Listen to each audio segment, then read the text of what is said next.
జై శ్రీరామ్. అందరికీ నమస్కారం అండి. ఈ పిచ్చుకల గూడులు, ఊర పిచ్చుకల గూళ్ళు మా ఇంటి మూల మీద పెట్టాయి. మా అపార్ట్‌మెంట్‌కి మూల మీద పెట్టినియి. అయితే ఏంటంటే, ఇవి ఉండడం శుభం అని చెప్పడం వల్ల నేను తీయకుండా అలానే ఉంచాను. ఇవి పెట్టి 3 సంవత్సరాలయితుంది. 3 సంవత్సరాల నుంచి ఆ గూడు అలానే ఉంటుంది. అటు ఇటు అవి పిల్లలు చేస్తున్నాయి, లెగిసిపోతున్నాయి. ఈ బట్టల మీద కూర్చుంటే కోపమొచ్చి అప్పుడప్పుడు తీసేద్దామా అనిపిస్తుంటది. అవేమన్నా పెంటలేస్తాయేమోనని.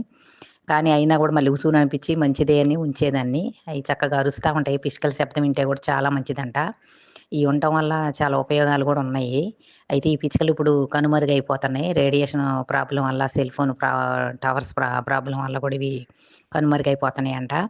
అయితే ఏంటంటే, ఇదివరకు పూరిళ్ళుండేయి గాబట్టి, పంటలు రాంగానే తీసుకొచ్చి కంకులు ఇంటి ముందు గడితే అవి తిని అయ్యుండేయి. ఈ పురుగులు గూడా తింటాయి ఎక్కువ. మన చెట్ల మీద ఉండేటటువంటి క్రిమి కీటకాలు అయన్నీ గూడా ఈ పిచ్చుకలు తింటాయండి. దానివల్ల గూడా కొంత మనకు ఉపయోగమే. ఇలాంటి పిచ్చుకలను మనం కాపాడుకోవాలంట. ఈ పిచ్చుకలు ఇప్పుడు కనుమరుగైపోతున్నాయి. ఇవి ఉండటానికి ముందు ప్లేస్ లేక ఎక్కడ గూడు పెట్టుకునే అవకాశం లేకుండా గూడా పోవడం వల్ల గూడా కొంత వీటికి రక్షణ లేకుండా పోయిందండి. అదే గాకుండా మనకి సెల్ ఫోన్ టవర్ ప్రభావం వల్ల గూడా చనిపోతున్నాయని జెప్పేసి చెబుతున్నారు శాస్త్రజ్ఞులు. ఏదేమైనప్పటికీ ఇలాంటి పిచ్చుకలు ఉండాలని కోరుకుందాం మనమందరం. ఇవి ఊర పిచ్చుకలు చిన్నప్పుడు అందరూ చూసే ఉంటారు. ఇవి శుభ సూచకం అంట గూడా. వీటి అరుపు ఇన్నా మంచిదేనంట. ఇవి ఇంట్లోకొస్తే గూడా చాలా మంచిదట.